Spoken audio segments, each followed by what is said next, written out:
እንዴት ናችሁ የቻናሌ ተከታታዮች? ዶክተር ዘሩባቤል ነኝ። ባላችሁበት ሰላም ይብዛላችሁ። እንደምታውቁት በሀገራችን በተለይ ከ30 ዓመት በላይ ያሉ ሴቶች ለማርገዝ ሲቸገሩ ይታያሉ። ችግሩ ስር የሰደደ ነው። ከ6 ወር በፊት ወደ ህንዷ ጉጅራት ግዛት ለስራ ጉዳይ ብቅ ባልኩበት አጋጣሚ ህንዳውያን መድኃኒት አዋቂዎች እርግዝና እምቢ ያላቸውን ሴቶች ልጅ በልጅ ያደርጋል ብለው ያሳዩኝን ልዩ ቅመም ዛሬ ላስተዋውቃችሁ ወደድኩ። በህንድ ሀገር በነበረኝ ቆይታ ይህን ቅመም ተጠቅመናል ያሉ አንዳንድ ህንዳውያን ሴቶች ማህፀናቸው እንደተከፈተላቸው በደስታ ተሞልተው ሲመሰክሩ አይቻሉ።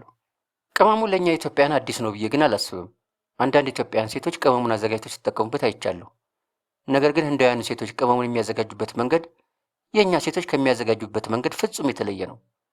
እስኪ እርግዝና እምቢ ያላችሁ ሴቶች ህንዳውያኑ በሚያዘጋጁበት መንገድ አዘጋጅታችሁ ተጠቀሙና እድላችሁን ሞክሩ። ማን ያውቃል፣ ያልታሰበ ሲሳይ ሊገጥማችሁ ይችላል። አዘገጃጀቱ እንደሚከተለው ነው። በመጀመሪያ ጥቁር ቡናማ ቀለም ያላቸውን ከ4 እስከ 8 የሚደርሱ የቅርንፉድ ቁራጮችን በመውሰድ ይሰባብሯቸዋል። መፈጨት ግን የለባቸውም። ፈዛዛ ቀለም ያላቸውን ቅርንፉዶች የኬሚካል ይዘታቸው አነስተኛ ስለሆነ አይጠቀሙባቸውም። ከዚያ የተሰባበሩትን ቅርንፉዶች 2 ኩባያ ውሃ በያዘ ዕቃ ውስጥ ይጨምሯቸዋል። አንድ ኩባያ ከ200 እስከ 250 ሚሊ ሊትር ውሃ የሚይዝ መሆን አለበት። ይህን 2 ኩባያ ውሃ የያዘውን ዕቃ እሳት ላይ አድርገው ለ3 ደቂቃ ብቻ ያፈሉታል። ውሃው ለሰስ እስኪል ድረስ ማለት ነው። ከዛ የፈላውን ውሃ ከ8 እስከ 10 ሰዓት ከድነው ያስቀምጡታል ማለት ነው። ቀጥለው ከ8 እስከ 10 ሰዓት ከድነው ያስቀምጡትን የቅርንፉድ ውሃ ያጠሉታል። ነገር ግን የጠለለው የቅርንፉድ ውሃ ቀለም ቀጭን ሻይ መምሰል አለበት ወይም ፈዛዛ ቡና ቀለም ሊኖረው ይገባል ይላሉ። ጥቁር ወይም ጥቁር ቡናማ ከሆነ ለሰስ ያለ ውሃ በመጨመር ወደ ፈዛዛ ቡኒ እንዲቀየር ማድረግ ያስፈልጋል።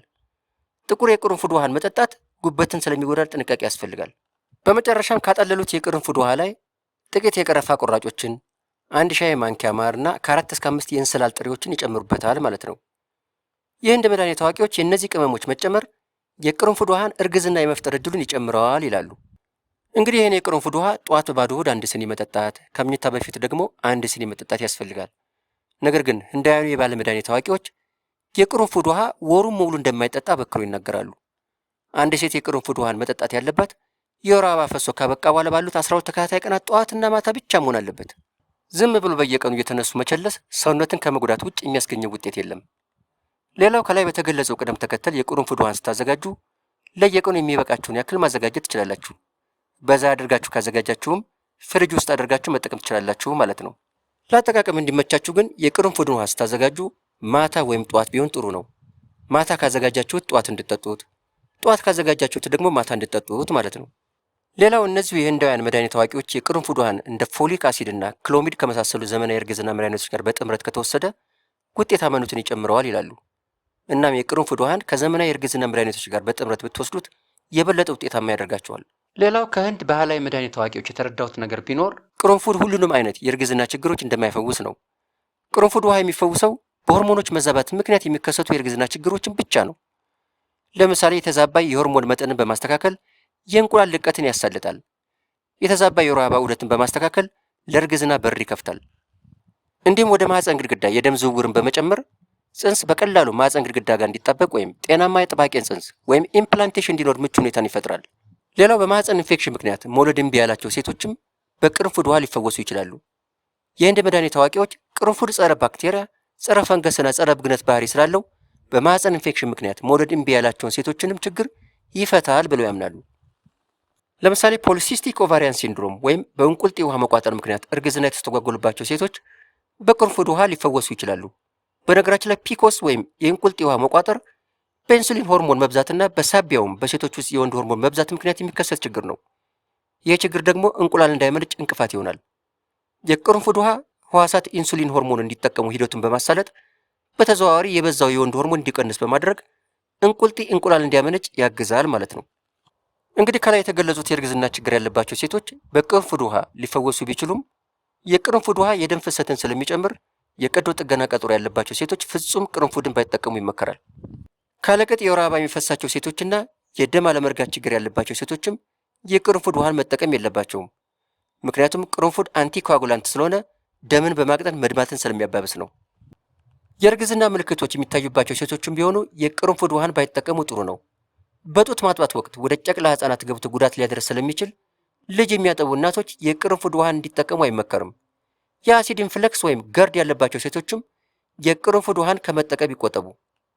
እንግዲህ ማድረግ ስለሚገባን ጥንቃቄ ይሄን ያህል ካልኩ፣ ሁሉም አይነት የእርግዝና ችግሮች በቅርንፉድ ውሃ ሊፈወሱ አይችሉም ይላሉ ህንዳውያኑ የመድኃኒት አዋቂዎች።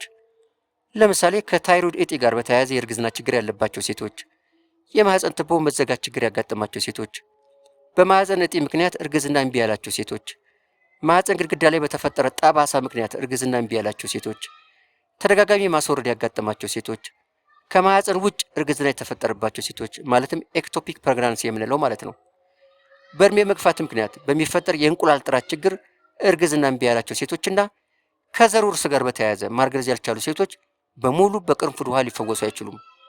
ስለዚህ የቅርንፉድ ውሃ ሁሉንም አይነት የእርግዝና ችግሮች ሊፈውስ እንደማይችል መረዳት አስፈላጊ ነው ማለት ነው። ሌላው የህንድ የባህል መድኃኒት አዋቂዎች ከእርግዝና ውጭ በልዩ ልዩ ምክንያት የወር አበባቸው ለሚቀርባቸው ሴቶች የቅርንፉድ ውሃ ሊያስተካክልላቸው ይችላል ይላሉ። አዘገጃጀቱ እንደሚከተለው ነው። 4 የቅርንፉድ እንጨቶችን፣ ትንሽ የዝንጅብል ቁራጭና 2 የቀረፋ እንጨቶችን ማዘጋጀት። እነዚህን ቅመሞች በአንድ ኩባያ ከግማሽ ውሃ ላይ መጨመር። ቅልቅሉን ለ10 ደቂቃ ማፍላት። የፈላው ቅመም ላይ 3 የሻይ ማንኪያ ስኳር መጨመር። ቅልቅሉን ለሰስ እስኪል ጠብቆ በባዶ ሆድ ጧት መጠጣት። የሚጠጣው ግን የወር አበባ ሊመጣ ከ3 እስከ 5 ቀን ሲቀረው ጀምሮ የወር አበባው ይፈስባቸዋል ተብሎ እስከሚታሰቡት ቀናት ድረስ ብቻ ይሆናል። የወር አበባቸው ፈጥኖ ለሚመጣ ወይም ለሚዘገይባቸው ሴቶች ደግሞ ወደ ጤናማ ፍሰት እንዲመለስላቸው እንደሚከተሉ አዘጋጅተው ይጠቀሙ ይላሉ የህንድ ባህል መድኃኒት አዋቂዎች። አንደኛ ከ2 እስከ 3 የቅርንፉድ እንጨቶችን ወስዶ 1 ብርጭቆ ውሃ ውስጥ መጨመር።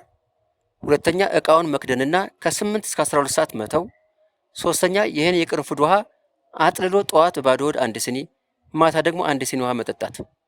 ሌላው የህንድ መድኃኒት አዋቂዎች በወር አበባ ወቅት የሚፈጠርን ህመም ለማስታገስ ሴት እህቶቻችን እንደሚከተሉ አዘጋጅተው ይጠቀሙ ይላሉ። አንደኛ 2 ብርጭቆ ውሃ ማዘጋጀት። ሁለተኛ ከ3 እስከ 5 የቅርንፉድ እንጨቶችን ወስዶ መሰባበርና መጨመር።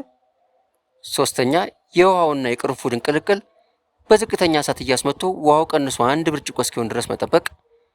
አራተኛ 1 ብርጭቆ ሲቀር ከእሳቱን ማላቀቅና ማጥለል።